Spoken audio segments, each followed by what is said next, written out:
लिख लो A3 बराबर 16। अब एक सवाल उठेगा, यहाँ पर 3 क्यों लिखते हैं? देखो ये n है, ये nवां पद है, ये क्या है nवां पद या nवें पद। n को क्या कहते हैं? वां पद या वें पद। अगर कोई भी संख्या के बाद जस्ट वां लगा हुआ है तो समझो वो n है। जैसे देखो 7वां पद, तो n है 7, अब पद 5, यानी 7 नंबर पे 5 है। 7 नंबर पे कौन है? तो 5 है। 7 नंबर पे क्या है? तो 5 है, तो n हो गया 7 और an हो जाएगा 5। ये कह रहा है, ठीक है?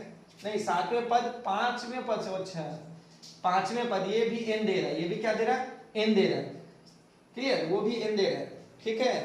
क्योंकि हम उसको देखे नहीं है। वे का मतलब हो गया n। वे जब देख लिखा रहा है तो समझिए वो क्या है? n है, ठीक है?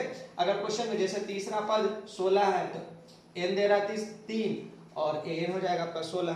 क्लियर? चलिए दूसरा, अब आगे क्या बोला? 7वें पद 5वें पद से 12 अधिक है, तो 7वां पद लिख लो A7 बराबर A5। कितना अधिक है? 12, तो 12 जोड़ दो, ठीक है?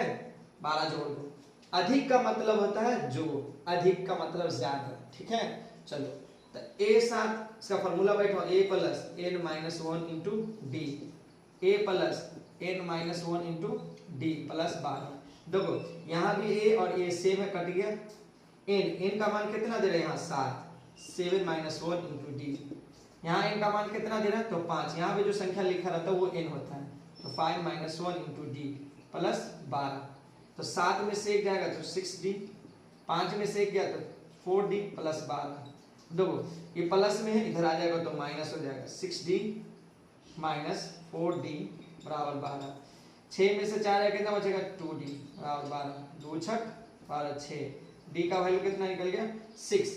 अब क्या कह रहा है? तीसरा पद 16 दे रहा है। क्या बोला? तीसरा पद 16। चलिए, तो A3 बराबर 16, यानी A plus n minus 1 into D बराबर 16। तो A की जगह क्या दे रहा है?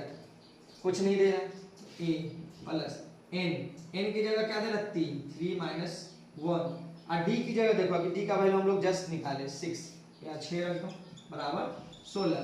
तो A प्लस 3 में से 1 जाएगा तो 2, 6, 16, 6 दूना 12 बराबर 16। प्लस में उधर जाएगा तो माइनस हो जाएगा, तो 16 माइनस 12, तो A का मान कितना निकलेगा? 4 और D का मान कितना है? 6। अब कह रहा है AP ज्ञात करने के लिए, AP।